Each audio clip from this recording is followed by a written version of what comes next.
the edge of the forest, there was a pond that shone like silver at night. The animals were mesmerized by its beauty, but none knew why it sparkled under the moonlight. Some said it was enchanted, while others believed treasure lay beneath its waters.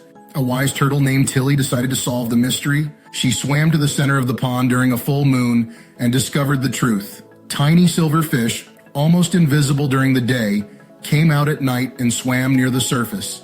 Their scales reflected the moonlight, making the water appear silver. Tilly shared her discovery, and the animals came to admire the magical beauty of the pond, now understanding its secret. Subscribe and like for more.